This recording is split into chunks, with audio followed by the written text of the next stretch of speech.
Y hoy continuamos con nuestra serie basada en el Evangelio según Marcos y especialmente hoy iniciamos otro capítulo.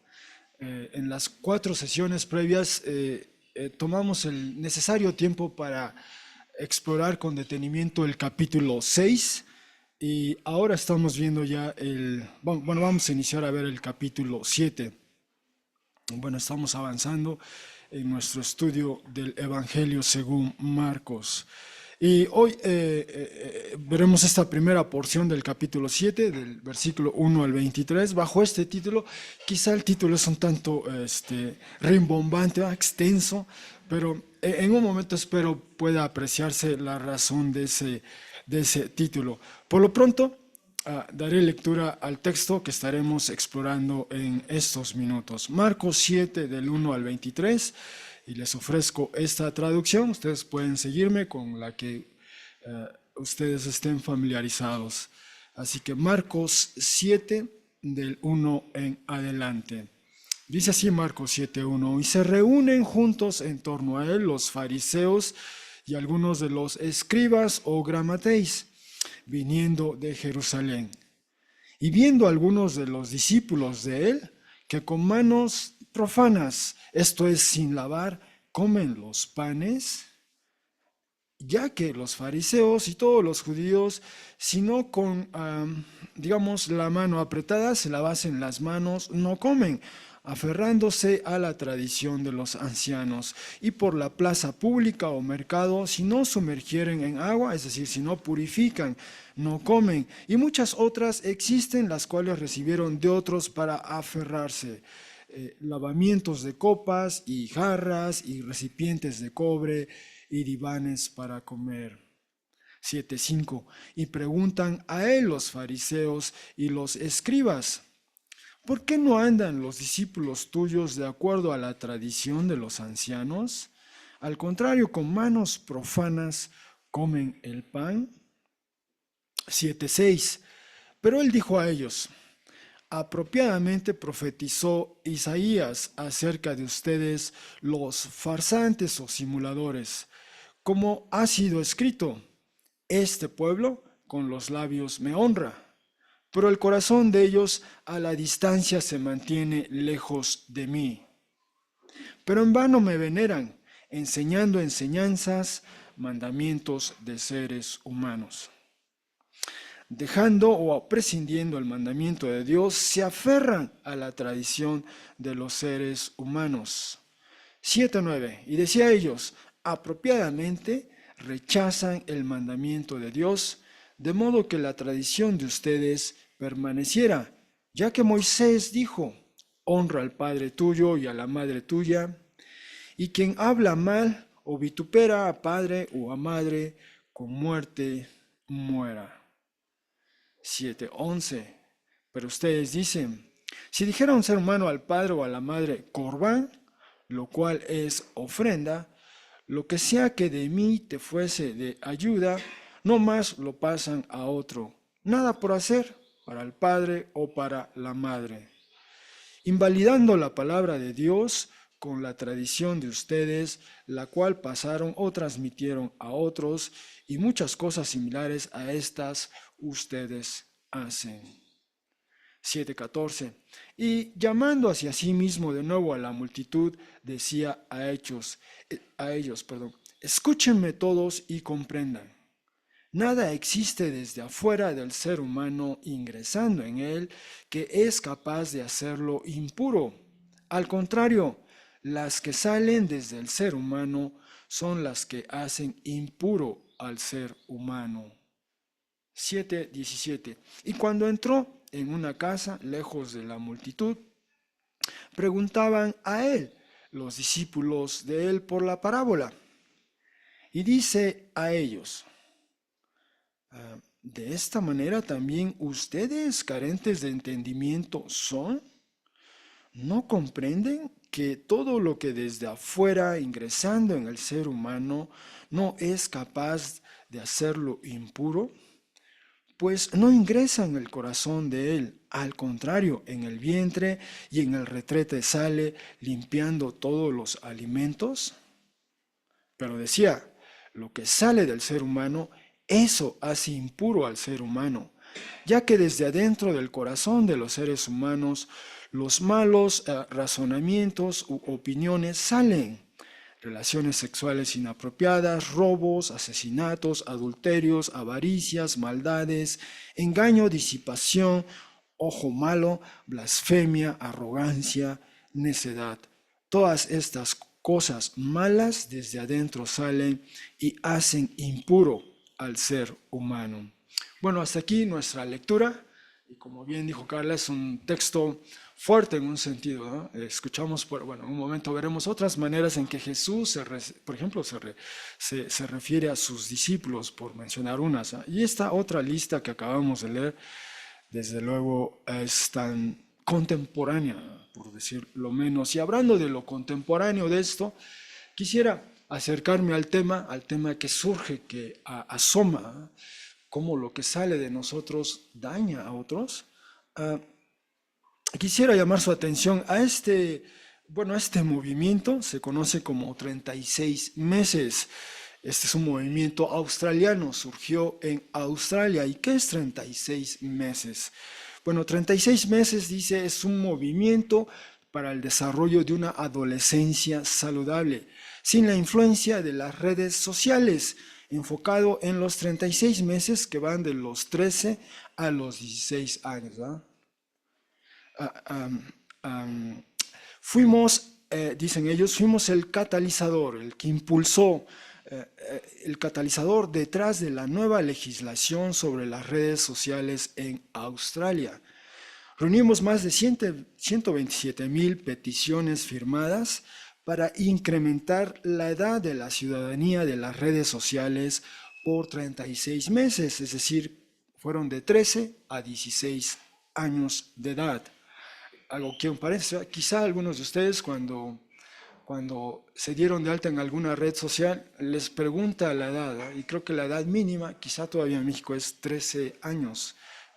Bueno, a eso se refieren, ¿verdad? A esa edad de la ciudadanía en las redes sociales. Continúo, en menos de 6 meses logramos un cambio sistémico que mejorará la manera en que la gente joven experimenta el proceso de crecer por generaciones por venir. En la medida en que el mundo toma nota de esta legislación pionera mundial, nuestro movimiento se expande.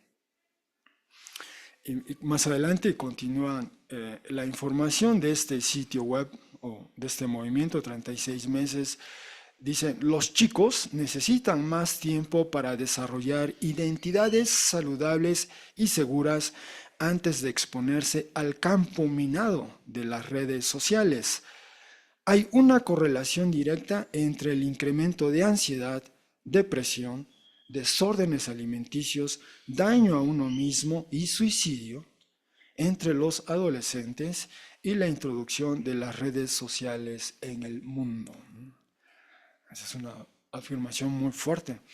La situación es tan mal que mantener el status quo mientras trabajamos en más remedios paliativos es negligente. A los 13 años de edad, los niños no están listos para navegar las redes sociales en línea de una manera segura. Estos años son cruciales para ellos para desarrollar un sentido de sí mismos seguro, además de confianza social. Las redes sociales hacen esto más difícil, no más fácil. La mayoría de los padres parecen estar de acuerdo. Las redes sociales no están ayudando. Bueno, hasta aquí lo que dice este movimiento. Y de hecho, a partir de a partir de este movimiento, su actividad, su activismo, por ejemplo, esta nota de la BBC mencionaba que el actual primer ministro de Australia, Anthony Albanese, dijo que las leyes propuestas programadas para ser debatidas la siguiente semana están dirigidas para mitigar el daño que las redes sociales infligen en los niños australianos. Esta ley, esta ya es una cita de él, son palabras de él, dice, esta ley, esta iniciativa, digamos, es por las madres y padres. Ellos, como yo, dice el primer ministro, estamos muy preocupados por la seguridad en línea de nuestros chicos. Quiero que las familias australianas sepan que el gobierno los respalda, dijo, de acuerdo a esta nota que publicó la BBC el 6 de noviembre del 2024. Y en efecto, se llevó a cabo este debate, comenzó prácticamente todo el mes de noviembre allí en el Parlamento australiano y eventualmente esta ley sobre la seguridad en línea, literalmente así dice, fue aprobada tanto en lo que sería este, las dos cámaras, como aquí en México o en otras partes del mundo, la Cámara de los miembros del Parlamento y el Senado.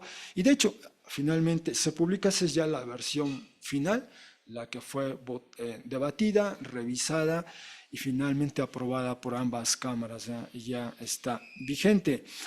Y de hecho, en un extracto una cita de este documento, que es interesante leerlo, dice: el objetivo de esta parte, la que tiene que ver con la edad mínima para hacer uso de las redes sociales, dice: el objetivo de esta parte es reducir el riesgo de daño a usuarios de edad restringida de ciertas clases de plataformas de redes sociales. Bueno, ahí tenemos un caso de algo que nosotros hacemos y creemos que es algo bueno. En principio se pensó que era bueno, pero estamos viendo evidencia que está haciendo daño a otros, especialmente a los jóvenes, a los adolescentes. Y de hecho esta iniciativa de ley se está volviendo un referente. Hay otros países en otras partes del mundo que ya están también considerando algo similar. En algún país en Escandinavia ya está siguiendo esto. En el Reino Unido se va a empezar a discutir esto. En algunos estados de Estados Unidos están considerando también tomar en cuenta esto. E incluso recientemente, apenas hace unos días, el gobernador del estado de Querétaro está proponiendo una versión aproximada de esto. Así que comienza en México la discusión sobre esto. Bueno, con eso en mente, rápidamente quisiera decir que estamos viendo el Evangelio según Marcos, eventos que el documento narra en torno a, que ocurren en la parte, en la costa este del Mediterráneo, en la tercera década del primer siglo después de Cristo, quizá año ya 29, 30 probablemente, andamos en ello. Y lo último que vimos, la sesión previa del capítulo 6, vimos ese relato donde los discípulos ingresaron a la barca. Ya nos hemos familiarizado con ellos, les hemos acompañado en sus viajes por mar, en sus travesías y en sus aventuras o desventuras también. Y en esta ocasión, de alguna manera, de la costa oeste, por así decirlo, salen de ahí, iban rumbo al norte o noroeste, a Bethsaida. Algo pasa extraordinario y finalmente terminan en Genezaret, en la costa, en la parte occidental o noroccidental. O sea, cambiaron de rumbo en algún momento. Eso es lo que vimos a lo largo del capítulo 6, pero especialmente hasta el capítulo 6 podemos decir de Jesús lo siguiente. Es el protagonista principal en este documento, y si hay algo que hemos aprendido de él es lo siguiente: él proclama el Evangelio y después sus discípulos lo hacen. Él dice, o más bien llama a seguirle. Él enseña una y otra vez. Esa es la constante de Jesús. Está enseñando, y después sus discípulos también comienzan a hacer esto. Él también echa fuera espíritus inmundos o expulsa demonios, y posteriormente sus discípulos ya comienzan a hacer eso.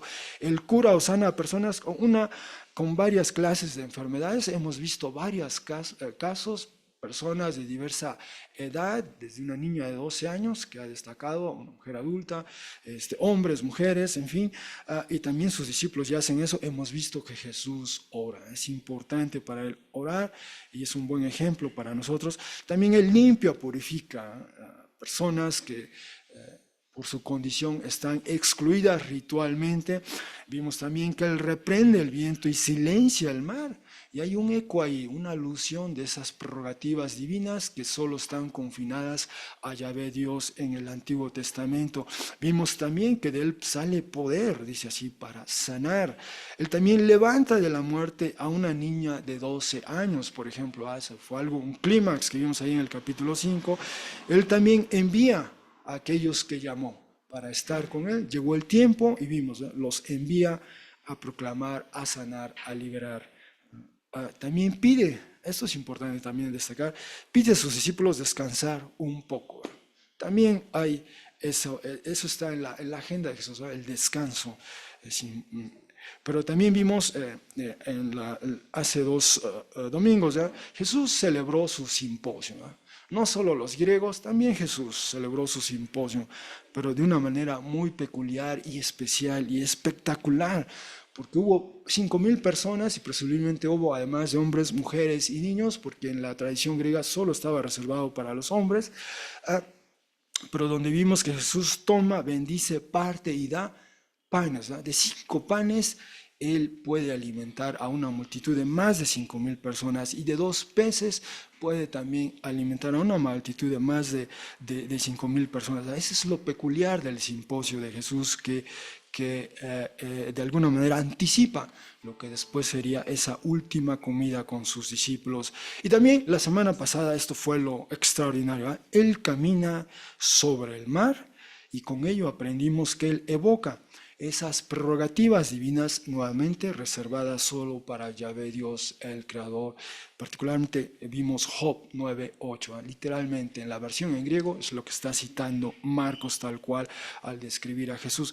Pero vimos cómo coexiste ese mundo, si me permiten decirlo, ese mundo del cual viene Jesús, ese mundo que representa a Jesús, ese portal, si se quiere, ¿va?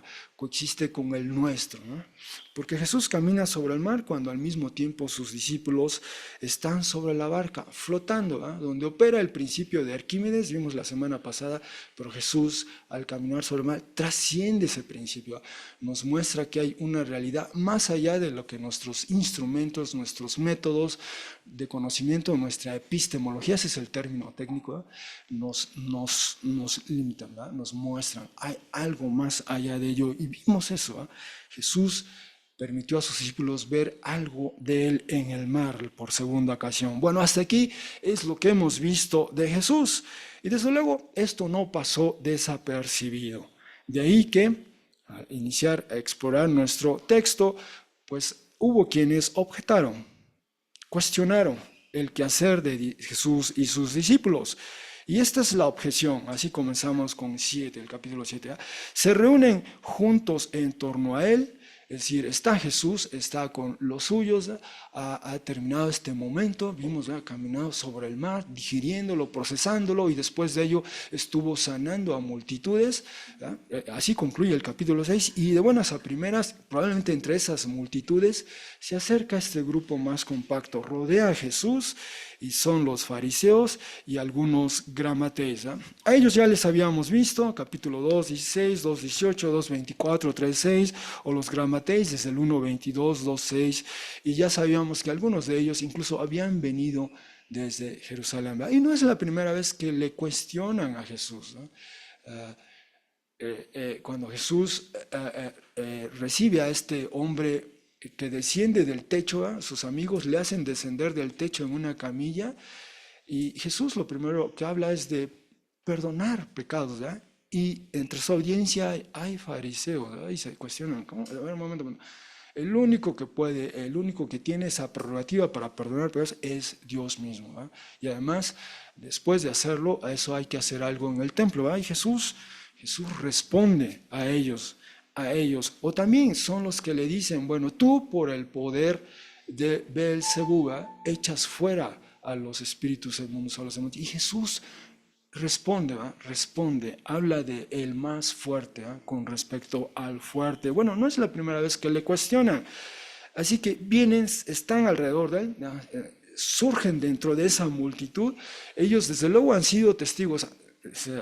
Dice el versículo 2, viendo algunos de los discípulos de él con manos comunes, literalmente manos ordinarias, o bien el sentido del vocablo aquí también puede decir manos profanas, manos sucias, manos que no están limpias ritualmente hablando. Dice esa explicación, esto es sin lavar, eso quiere decir manos comunes, ordinarias, profanas, sin lavar, come los panes. Entonces, esto hace suponer que probablemente algunos de ellos estuvieron ahí, o sea, vinieron desde Jerusalén, están tomando nota de qué está haciendo Jesús y sus discípulos, Y probablemente ellos atestiguaron, participaron quizá hasta de ese simposio, o a lo mejor se abstuvieron, ¿verdad? De cuando pasó el pan, dijeron nosotros no comemos porque no nos hemos lavado las manos, ¿verdad? Pero ese es el cuestionamiento. Los discípulos de Jesús comen sin lavarse las manos, comen los panes, ¿ah? Y de acuerdo al contexto es una referencia inmediata a los versículos previos cuando Jesús toma 5 panes, ¿ah? Bendice, los parte y comienza a dar a otros, ¿verdad? Y fue suficiente para más de 5,000 personas. Bueno, eso es lo que están cuestionando. ¿Por qué no se lavaron las manos, ¿verdad? Y después viene una nota, una nota editorial, digamos, una explicación que da Marcos a sus lectores. En un momento volvemos a ella. Y después retoma otra vez Marcos su narrativa, ¿eh? Nuevamente dice, y preguntan a él, lo que ya nos había dicho en 1, lo reitera en 5. ¿Eh? Los fariseos y los escribas, otra vez, otra manera de formular la pregunta, ¿por qué andan los discípulos tuyos? ¿Por qué no andan, perdón, de acuerdo a la tradición de los ancianos? Amplía la pregunta, la objeción. Al contrario, con manos profanas comen el pan. Y debe decirse desde Éxodo 30, por lo menos 30, 18 al 21, 40, 30, 32, había por lo menos este requisito para Aarón y sus hijos en Éxodo. Había un instrumento para lavarse las manos. En el atrio primero del tabernáculo y posteriormente del templo, ¿va? Había que lavarse las manos para entonces participar en todos los rituales, entre ellos colocar el pan sobre la mesa, que era algo que había que hacer todos los días, y atender a la población, ¿va? Pero era parte de ello, de lavarse, limpiarse, vivir este ritual de limpieza, de pureza, de santificación, incluso si se quiere. Y esa es la pregunta de ellos, ¿por qué tus discípulos no hacen eso? Es la cuestión a Jesús, es la objeción a Jesús. Bueno, antes de ello, es interesante que Marcos abre ese paréntesis 7.3, 7.4, dice, ya que, y nos explica a nosotros, sus lectores, ¿eh? A sus lectores de entonces como ahora, ¿por qué? O sea, para entender esta pregunta, ¿eh? Desde luego, quizá hoy para nosotros esto no generaría una controversia, ¿eh? De hecho, se espera, ¿verdad? Es lo que hemos aprendido desde muy pequeños, ¿verdad? Antes de cada alimento hay que lavarse las manos, ¿verdad? E incluso después, ¿verdad? Y esto alcanzó niveles, ¿cómo decirlo?, extraordinarios durante la pandemia, ¿verdad? Había que lavarse las manos para todo, antes, no solo los alimentos, sino constantemente había que estarse lavando las manos. Tocaba uno esto, tocaba uno aquello, hay que lavarse las manos, ¿no? Pero en nuestra sociedad ya estamos acostumbrados a que en efecto hay que lavarse las manos antes de cualquier alimento. ¿Por qué había que tener una controversia sobre ello? Bueno, hay que apreciar, este es el territorio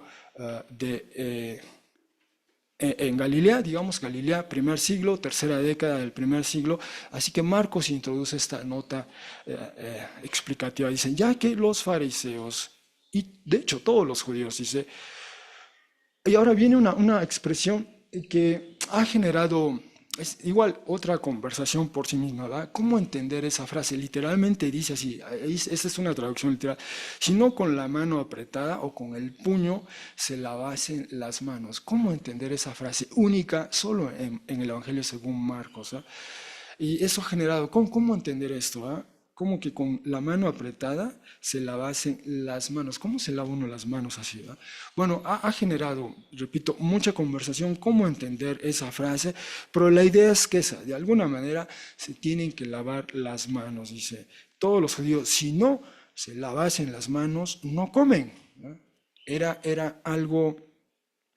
era algo inusual en el primer siglo después de Cristo. Y de hecho, en muchas partes en el mundo hoy, incluso nosotros probablemente lo hemos hecho. ¿Cuántas veces no hemos comido con las manos sin lavarnos, ¿no? Por no decir más allá?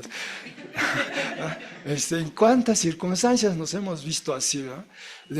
Pues no hay agua, no hay jabón, lo que haya es hambre que sea, y entonces comemos, ¿verdad? Como ¿verdad? Llegamos a un lugar, el típico de los tacos en la calle, pues venimos de donde vengamos, ¿verdad?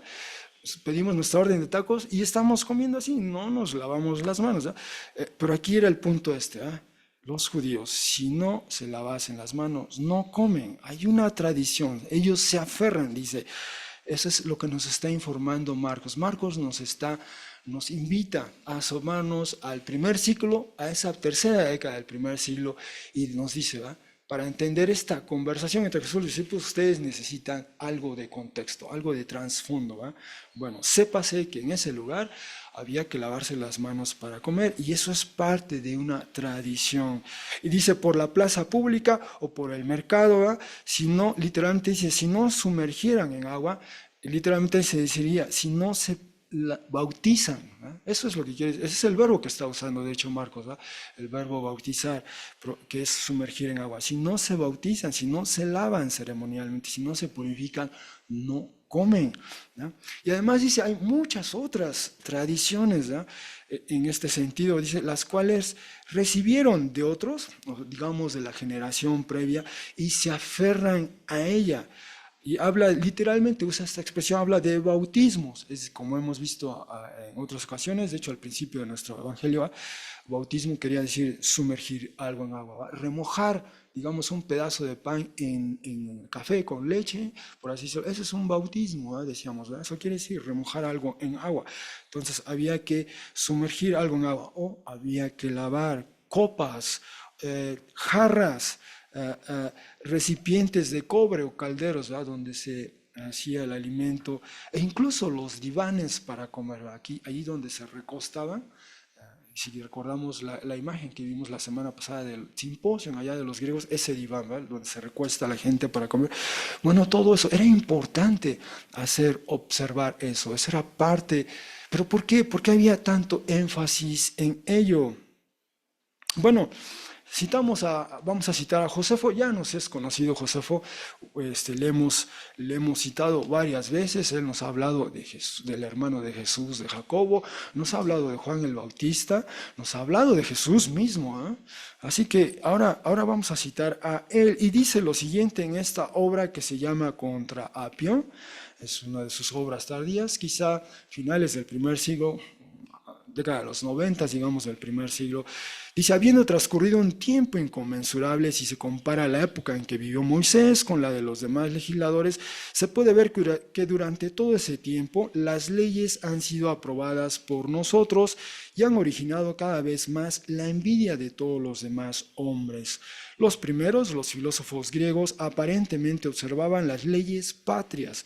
Sin embargo, en sus escritos y en su filosofía siguieron a Moisés, teniendo la misma idea de Dios y enseñando una vida sencilla y la concordia entre todos los hombres. Y por otro lado, muchos pueblos y desde hace mucho tiempo han demostrado gran interés por nuestras prácticas piadosas, y no hay una sola ciudad griega ni un solo pueblo bárbaro donde no se haya extendido nuestra costumbre del descanso semanal, Shabbat, del que hemos visto justamente en el Evangelio, y donde los ayunos, el encendido de las lámparas y muchas de nuestras leyes respecto a la comida no sean observadas.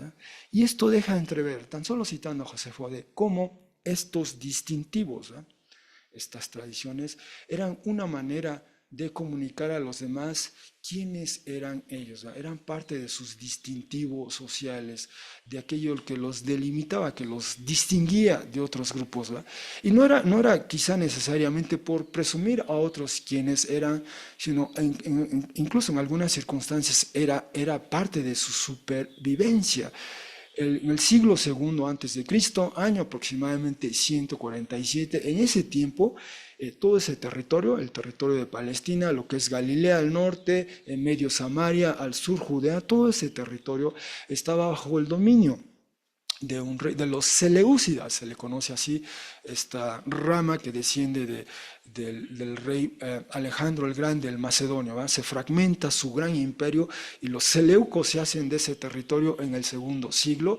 Uno de esos reyes, el así llamado Antíoco Epifanes el IV, en ese momento él emite una ley, un decreto, y pide y le exige al pueblo judío de entonces que abandonen sus tradiciones, abandonen sus usos, sus prácticas, sus convenciones, ¿ya? Que dejen de ser judíos en otra manera y que abracen, adopten, asimilen el paganismo de ese tiempo.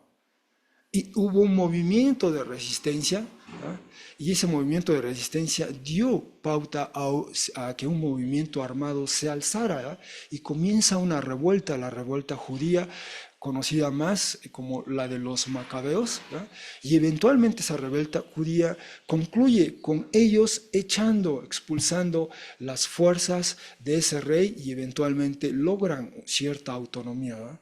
Pero fue algo decisivo, fue algo de supervivencia.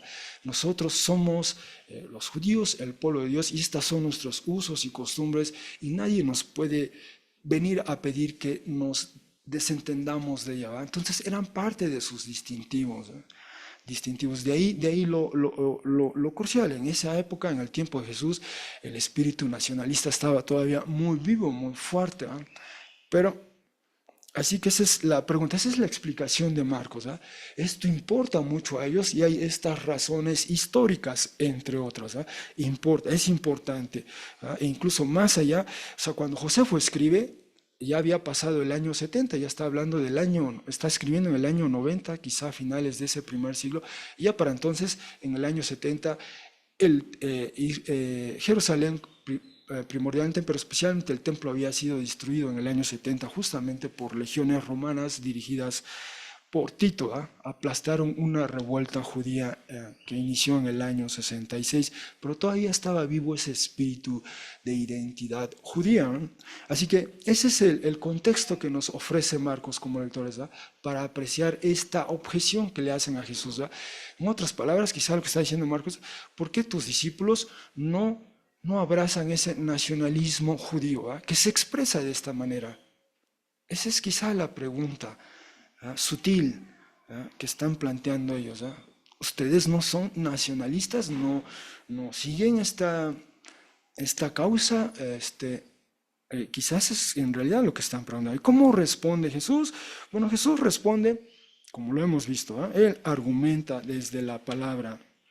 7:6, pero él dijo a ellos, ya hemos visto, ya conocemos a Jesús, él no rehúye las preguntas, no rehúye los cuestionamientos, él siempre responde, siempre hay un contraargumento de Jesús, ya lo hemos visto una y otra vez, y este es el caso. Él dijo a ellos apropiadamente o correctamente, profetizó Isaías acerca de ustedes, y Jesús aquí usa un vocablo que literalmente se traduciría como hipócrita, ¿va? Hipócritas es el término que utiliza en ese contexto, quiere decir farsante, alguien que pretende ser lo que no es, alguien que simula. Eso es lo que quiere decir ese vocablo, ¿verdad? Y eso es lo que le está diciendo a ustedes, a ellos, ¿verdad? Acerca de ustedes, los que pretenden ser lo que no son, ¿verdad? Para ponerlo en esos términos, pero está usando, dice, ¿cómo ha sido escrito? Y Jesús cita a Isaías 29:13. Gerson nos hizo el favor de leer Isaías 29, desde el versículo 1 hasta quizá 16 o 19, para apreciar el contexto de esa cita. Pero ahí está, anticipadamente estaba eso. Ese era el reclamo de Yahvé Dios al pueblo de Israel de entonces, al pueblo de Israel en el siglo quizá octavo.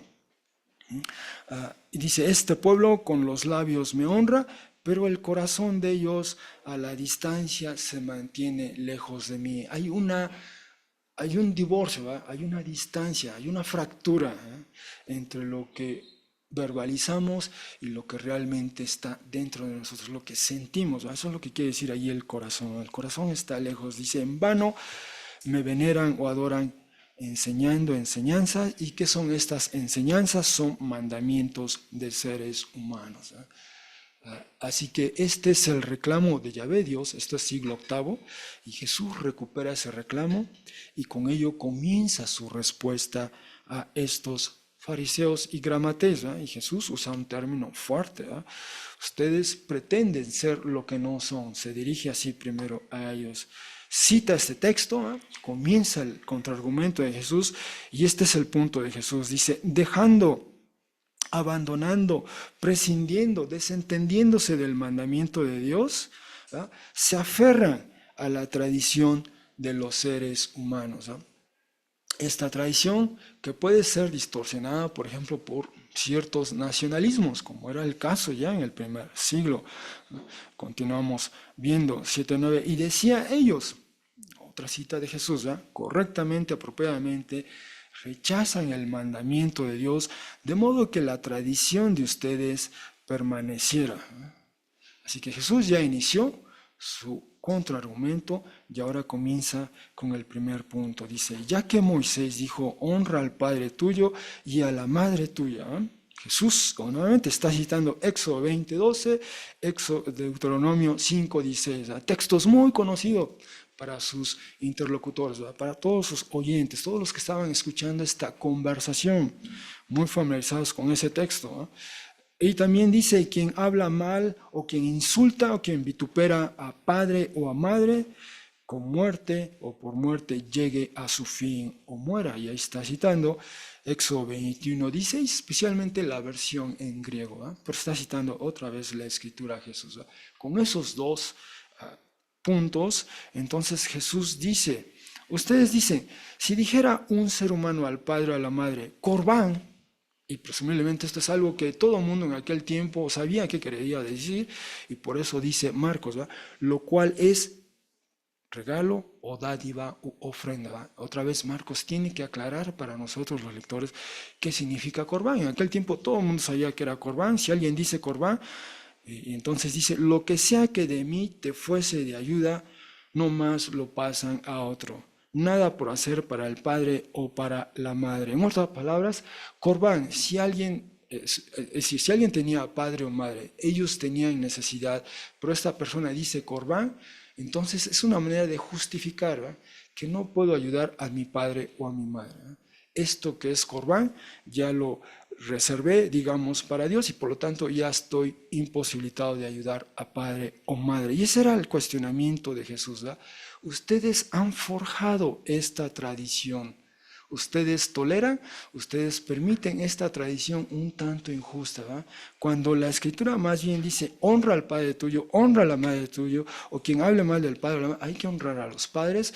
Ustedes han creado una tradición donde alguien puede desentenderse, eximirse, ignorar, desatender a sus padres y ustedes lo avalan, lo justifican. Esa es la crítica de Jesús a ellos.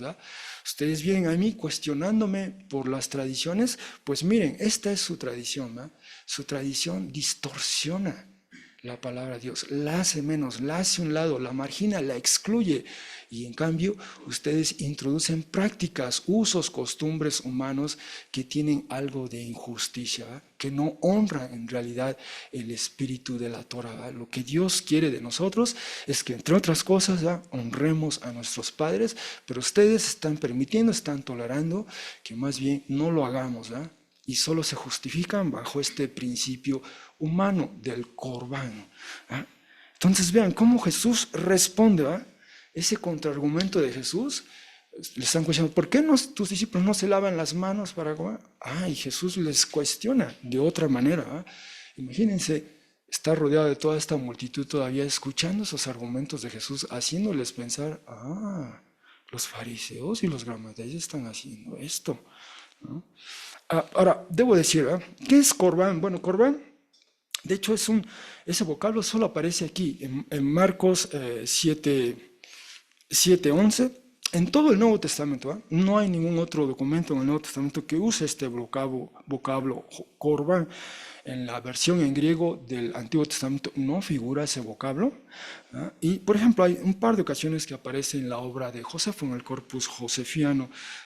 Y, de hecho, una de ellas es la siguiente. Otra vez cito a Josefo, y de hecho del mismo libro, contra Apión, solo que de la parte primera.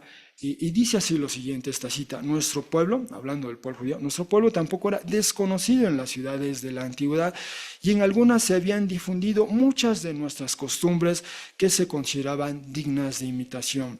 Lo dice claramente Teofrasto en sus libros sobre las leyes, donde refiere que las leyes tirias prohíben utilizar fórmulas de juramento extranjeras, entre las cuales cita el juramento llamado Corbán. Este juramento no podía encontrarse en ninguna otra parte excepto entre los judíos. Traducida del hebreo, esta palabra significa regalo de Dios. Bueno, ahí está una cita. Pero en realidad Corbán tal y como aparece en griego, corbán, así tal cual, es una transliteración del vocablo hebreo corbán, de hecho, ¿no? En hebreo existe ese vocablo corbán, y ese vocablo hebreo sí ocurre en el Antiguo Testamento 80 ocasiones, comenzando con Levítico 1:2, 1:3, 1:10, 1:14 y sucesivamente, ¿va? Y corbán en hebreo significa eso, significa una ofrenda, ¿va? Y en el contexto en que se utiliza ese vocablo, en los textos de Levítico, por ejemplo, es eso, hace alusión a una ofrenda, ¿eh? A una ofrenda. Así que se ha transliterado ese vocablo de hebreo a griego cuando lo utiliza, cuando lo utiliza Marcos en su narrativa, Corbán, ¿verdad? Y aclara para nosotros que es eso, es una ofrenda, ¿verdad? Pero esta es una objeción. Ahora, Jesús responde a esa objeción suya planteando, ¿verdad?, lo inconsistente que es, pues, esta tradición a la que apelan los fariseos, ¿verdad? Esa tradición, de hecho, tiene sus peligros, tiene sus riesgos, ¿verdad? Está distorsionando, está haciendo menos, está haciendo a un lado la palabra de Dios y está imponiendo usos, costumbres humanas que avalan o justifican conductas que no honran al Señor, como es este caso. Debemos honrar a nuestros padres, pero alguien podía desentenderse de esa responsabilidad, ¿no?, de ese requerimiento por parte de Yahvé Dios, apelando a esta tradición del Corbán, tradición de ellos, ¿no?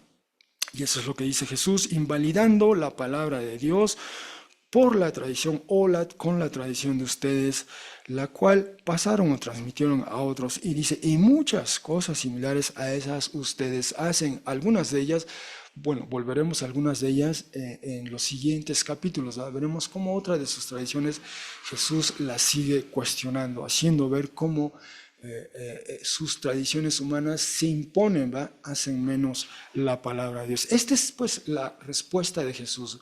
Aprendemos de Jesús que Él cuestiona, argumenta o contraargumenta desde la palabra, ¿va? Desde la palabra que tiene autoridad. Eso no le podían cuestionar los fariseos ni los gramateos, ¿no? Si había algo en común entre todos estos grupos es que se sometían a la palabra de Dios. Jesús cita la palabra de Dios y desde la palabra de Dios está argumentando. Y ese es un buen principio para nosotros. Y después, dice Jesús, después da a entender que con eso puso punto final a este primer debate, bueno, a este tercer debate quizá, a esta conversación, ¿va?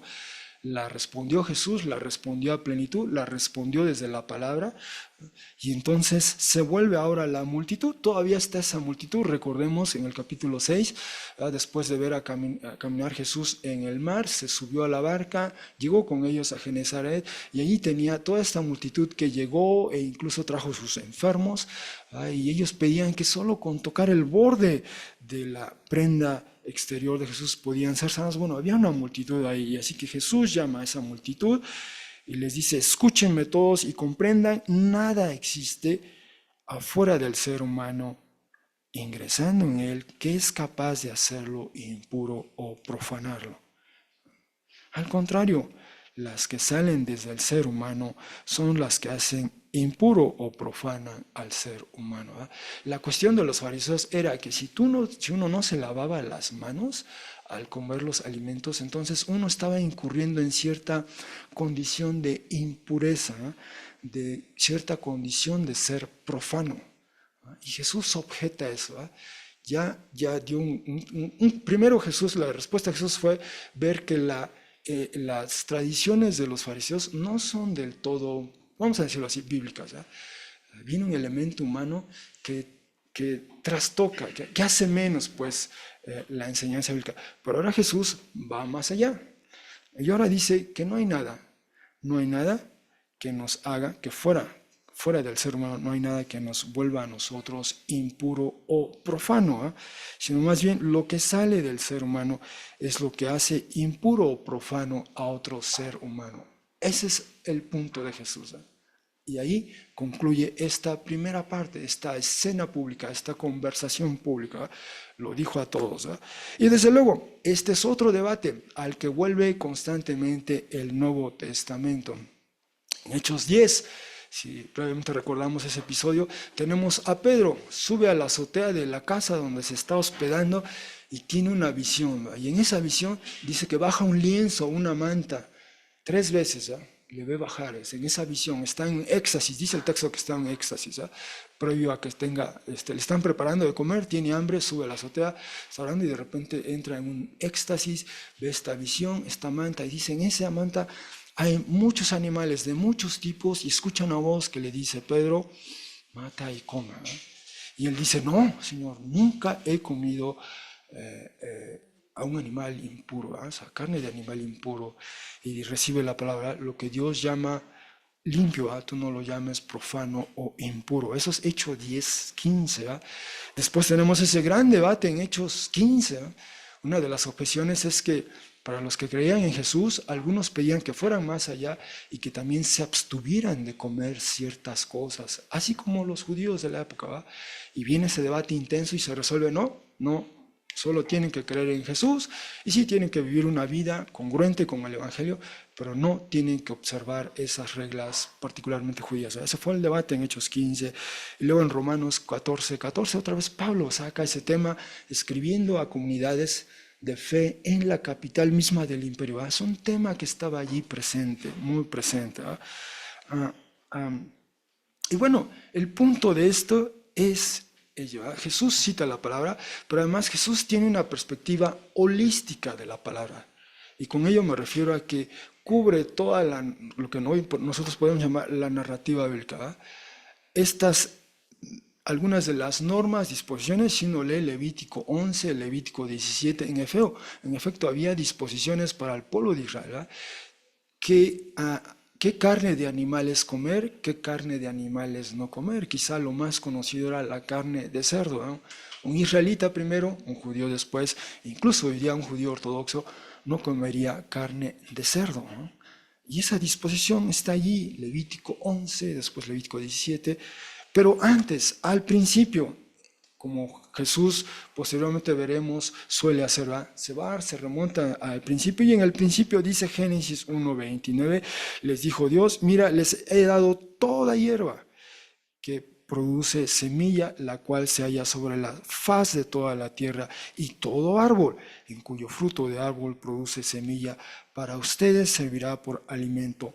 Para todo animal silvestre de la tierra, para toda ave de los cielos, para todo lo que repta sobre la tierra, en lo cual hay un alma viviente, toda hierba verde servirá por alimento. Y así ocurrió, vio Dios todo lo que hizo, y mira, muy bueno era, y un atardecer y un amanecer día sexto. Es decir, cuando comienza en el relato de la creación, el ser humano y los animales pueden comer de todo eso que está ahí disponible. Después, en Génesis 9, se hace un ajuste a la dieta, si me permiten decirlo así, y pueden también comer carne de animal, excepto carne con sangre, es la única disposición. Pero ahí tampoco hay una disposición, este animal sí, este animal no. Eso viene posteriormente, viene posteriormente porque es parte de esa manera en que el pueblo de Israel iba a mostrarse a los demás, iba a modelar para ellos cómo ser pueblo de Dios, y eso implicaba sus regímenes de dieta, cómo vestirse, cómo hacer ciertas cosas. Eran sus distintivos, pero era algo temporal, algo que apuntaba a que después iba a ser abrogado. Pero al principio no fue así. Al principio todo lo que creó Dios lo puso a disposición del ser humano. Y eso es lo que recupera el Nuevo Testamento. En esos textos, como por ejemplo Hechos 10, todo ese pasaje de Hechos 10, 10, 15, particularmente Romanos 14, entre otros del Nuevo Testamento, recuperan que todo lo que Dios, si uno dice con acción de gracias, todo se puede comer. En 1 Corintios 8, otra vez, ese debate está presente. Entonces, esto es lo que está haciendo Jesús. Jesús comienza a recuperar, a volver al principio, a reivindicar, o más bien a restaurar, a reivindicar aquello que fue al principio. Lo que Dios creó, como diría posteriormente con acción de gracias, es bueno, todo lo que Dios da y provee es bueno. Así que eso no nos vuelve impuros o profanos, pero dice Jesús, las que salen del ser humano, esas sí que hacen impuro o profano al ser humano. Y ahí concluye esa conversación pública. Y entonces de ese escenario público, Dice, cuando entró en una casa lejos de la multitud. ¿Cómo era el caso? Ya hemos visto con frecuencia esto. Jesús está con la multitud, llega un momento en que ya concluyeron las actividades públicas y vuelve a la casa. Va en Capernaum, pues volvía a la casa, primero la de Pedro, quizá después alguna suya, pero volvía. Va aquí a una casa, no dice la casa de quién, simplemente dice que entró en una casa lejos de la multitud y ahí solo están con él sus discípulos. No solo los 12, probablemente más de 12, pero entre ellos los 12, y le preguntan a él por la parábola.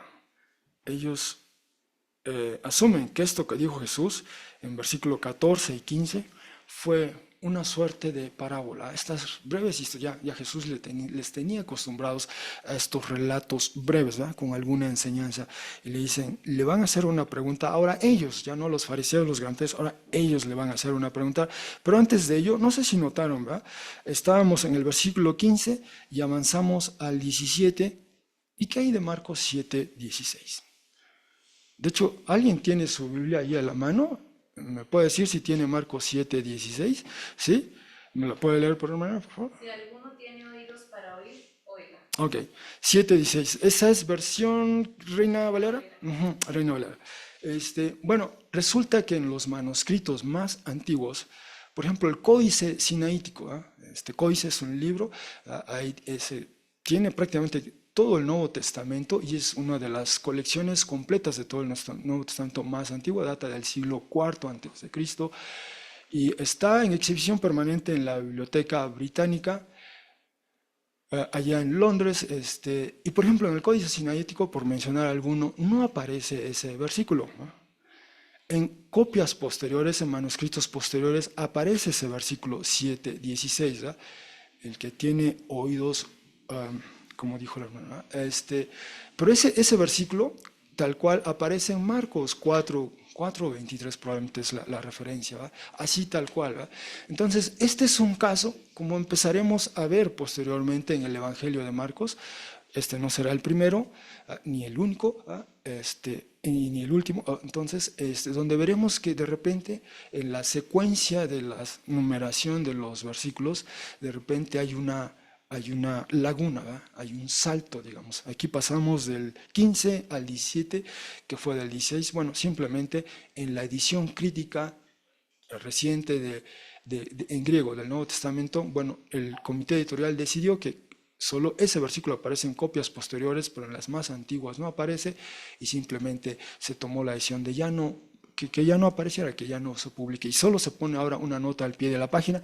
No sé si alguien tiene una traducción más reciente donde aparezca una nota al pie de la página diciendo, no aparece el versículo 16, ¿sí? Por ejemplo, entre otras, ¿va? Y es simplemente eso, ¿va? Solo ser más transparentes y decir que en los manuscritos más antiguos no aparecía tal versículo y posteriormente se añadió algo parecido a como aparece en 4. Quisieron emular los editores o los copistas lo que vieron en Marcos 4. Bueno, es solo eso, pero eso no significa que esto no sea palabra de Dios, es palabra de Dios, seguimos teniendo palabra de Dios. Así que continuamos, Marcos 7, 17. Así que ahora Jesús ya dejó la multitud, ya dejó atrás a los fariseos y a los gramateis, y ahora está hablando con ese círculo íntimo suyo de discípulos. Están en una casa, ya no están en el campo abierto con la multitud, están en una casa, y ahí le preguntan, ¿y cómo responde Jesús? Bueno, Jesús también usa un término un tanto fuerte, usó un término fuerte para referirse a los fariseos y gramateis. Ustedes son los que pretenden ser lo que no son, eso es lo que les dijo. Y aquí dice, de esta manera también ustedes, carentes de entendimiento, son, o incluso está esa acepción, ¿va? Estúpidos son, ¿va? Sí. Y ese sería un vocablo muy fuerte, ¿va? Muy fuerte. Pero así está hablando Jesús a sus discípulos. Dice, ¿no perciben? ¿No comprenden? ¿No captan? Que todo lo que desde fuera ingresando en el ser humano no es capaz, no puede hacerlo impuro, no puede profanarlo. ¿Y cuál es el punto de ello? Porque dice, porque no ingresa en el corazón de él, no afecta su mente, no afecta su manera de pensar, de ser, de actuar. En esencia es lo que quiere decir. Al contrario, eso que comemos, o eso que se ingiere, ingresa en el vientre, es un término genérico, y dice en el retrete sale, Y dice, limpiando, purificando todos los alimentos. ¿Verdad? Bueno, esta fue la manera en que dispuso el Creador, Yahvé Dios, de que fuera el proceso, ¿verdad? En que nosotros, los seres humanos, ingerimos alimento y desechamos lo que ya no requiere nuestro cuerpo, ¿verdad? Y eso dijo Dios en un principio, bueno, tácitamente, ¿verdad? No lo dijo explícitamente, pero tácitamente lo que Dios creo dijo era, no solo era bueno, sino muy bueno, así que ese es el proceso. Pero dice, no entra, no ingresa en el corazón, ¿verdad? Pero continúa Jesús, dice, lo que sale del ser humano, eso hace impuro o profana al ser humano. ¿Qué es esto? Dice, ya que desde dentro del corazón, de nuestro interior, dice, los malos pensamientos o los razonamientos o opiniones salen, ¿verdad? Relaciones sexuales inapropiadas, ¿salen? Los robos, los hurtos, los asesinatos o homicidios, los adulterios, las avaricias o codicias, las maldades o crueldades. Hasta aquí está hablando en plural y después comienza a hablar en singular: engaño, astucia, traición o disipación, libertinaje, desenfreno, ojo malo o avaro, blasfemia, ultraje o abuso verbal, arrogancia o soberbia, estupidez o necedad. Dice, todas estas cosas malas desde adentro salen y hacen impuro o profanan al ser humano. Entonces Jesús, en su respuesta que dio a los fariseos y grandes, remató con este punto, ¿verdad? Es más bien lo que sale de nosotros, ¿verdad? Y Jesús aquí está explicando, ¿verdad? Hay algo que no está bien en nosotros, pero que emana de nosotros y que daña, que lastima, que hace un daño a nuestro prójimo. ¿Eh? Eso es lo que está diciendo Jesús. Y de nueva cuenta, Jesús está, tiene en cuenta, tiene en mente, de nueva cuenta, digamos que se remonta al texto, digamos, a la narrativa bíblica, al principio. Dice así, la primera vez que el texto bíblico explícitamente habla de que en nuestro corazón hay un problema, es decir, que en nuestro ser interior hay algo. 6.5, Génesis 6.5 lo hace explícito, dice así, y vio Yahvé que mucho mal del ser humano, y ahí está usando el vocablo ser humano, Ha'adam, en la tierra había, y toda forma, toda intención, todo esfuerzo, todo marco de referencia del pensamiento de su corazón, literalmente dice así, era solo mal todo el día, o era por completo mal todo el día. Ese fue el diagnóstico en 6.5. En Génesis 6.5, desde Génesis 4, vemos este primer acto de violencia. El hermano mayor mata al hermano menor, hay un fratricidio, y de ahí empezamos a ver cómo hay este descenso. Después hay otro acto violento y hay más, al punto tal que este deterioro, digamos, Yahvé Dios hace una suerte como de auditoría de su creación y concluye, hay algo en el ser humano. En el ser humano hay esto, en su corazón hay esta inclinación constante, permanente de hacer mal, de inclinarse por el mal. Y dice 6.6, fue auditado o pesó y halló un faltante Yahvé debido a que hizo al ser humano en la tierra y se entristeció, se afligió, se acongojó su corazón, o si usamos una expresión coloquial, como diríamos, le partió el alma a Yahvé Dios ver a su creación. Ver que el ser humano se inclina por el mal. Desde entonces, Génesis 6.5 es explícito. No hay nada como esto en la literatura del antiguo cercano oriente. Así de honesta, así de sincera es la escritura. Este es el diagnóstico que a veces falta mucho en nuestros análisis de hoy día, que tienen que ver, por ejemplo, con violencia, mal. Bueno, falta eso de ir más allá y ver cómo estamos nosotros. Pero esto es lo que dice la Escritura. Yahvé Dios hizo este balance y le pesa, le parte en el alma, por así decirlo, que el ser humano y se inclina a hacer el mal. Y esto es antes del Mabul de aguas. Y en parte, ese mal del ser humano, ese mal se expresa, si uno continúa leyendo, ese mal se expresa en violencia y corrosión o corrupción o deterioro. Si uno sigue leyendo Génesis 6. y de ahí que Dios, a manera de juicio, ¿verdad?, trae este Mabul de aguas, y hay una suerte de nuevo comienzo, pero al final de ese Mabul de aguas, en Génesis 8:21, ¿verdad?, están todavía por descender las aguas.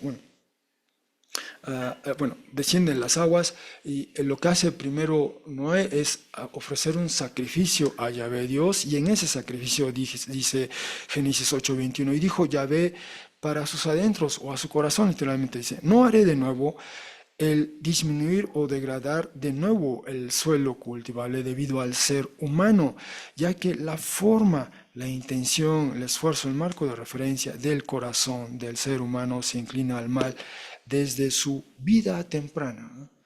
Otra vez, la escritura se cita a sí misma. Génesis 8:21 está haciendo referencia a Génesis 6:5 y dice, no haré de nuevo dañar o destruir de nuevo a todo lo viviente como lo hizo.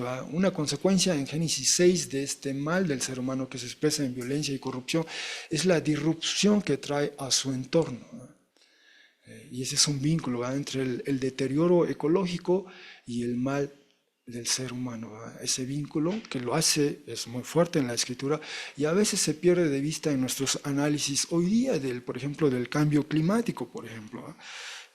Pero aquí se compromete Yahvé Dios a no dañar o destruir de nuevo a todo lo viviente como lo hice. No va a haber otro Mabul de aguas durante todos los días de la tierra, semilla y cosecha, frío y calor, verano, invierno, día y noche. En otras palabras, alimento, clima y tiempo no cesarán, ¿verdad?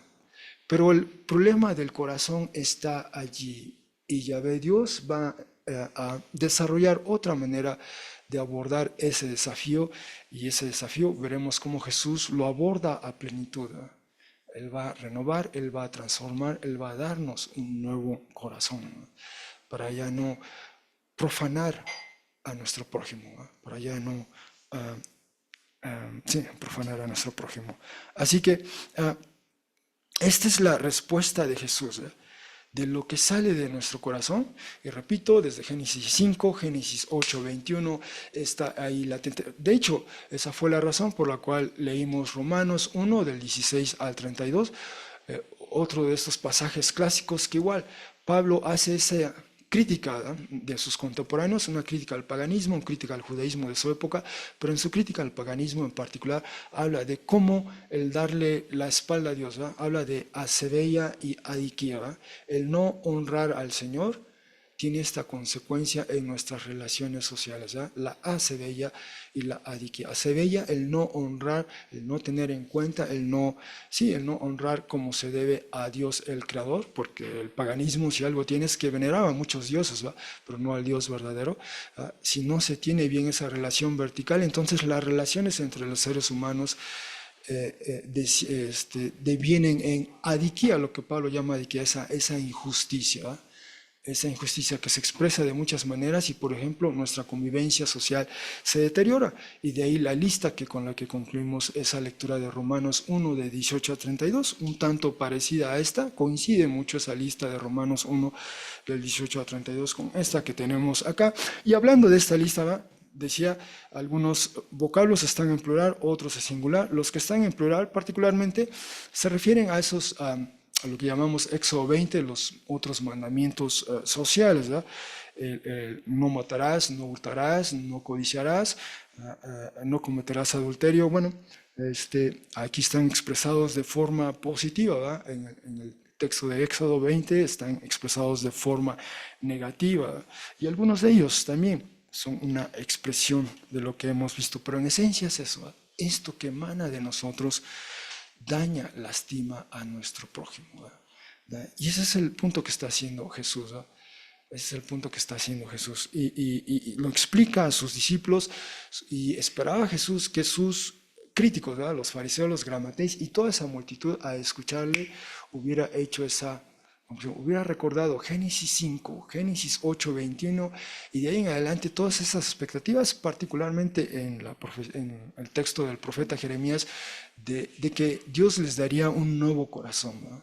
Un nuevo corazón, ¿no? Pero eso lo veremos en otro pasaje.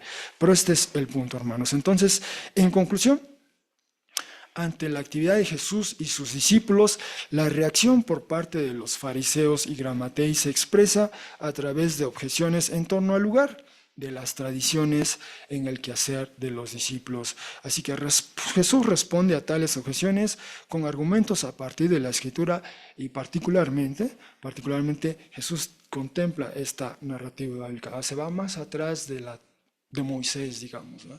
Va más atrás, va desde el comienzo. Génesis 1, Génesis 5, Génesis 8, hay eco de ello ahí.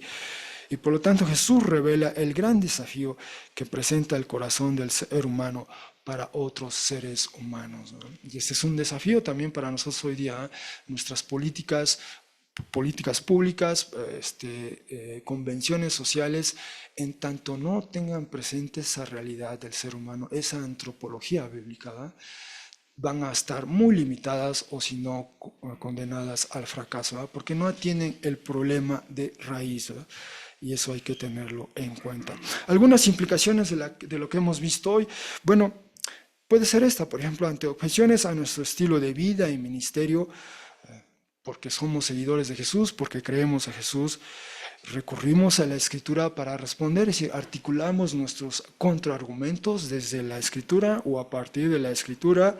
Por otra parte, hemos visto la trayectoria que se observa en la gran narrativa bíblica sobre el corazón humano. Vimos Génesis 6:5, Génesis 8:21, acabamos de ver Marcos 7, leímos Romanos 1, ¿verdad? Y hay muchos otros textos, ¿verdad? Y nos faltarán otros por apreciar, ¿verdad? Pero esa trayectoria, ¿cómo ilumina los grandes desafíos que hoy enfrentamos, ¿no? Cuando oramos por el desafío de la violencia vinculada al crimen organizado, ¿cómo nos ayuda esta realidad, ¿eh? Del corazón del ser humano, de donde emanan todas estas cosas, ¿eh? Para orar por ello, ¿eh? Para animar a nuestras autoridades que en sus diagnósticos y en sus políticas públicas contemplen o tengan en cuenta eso también, ¿no?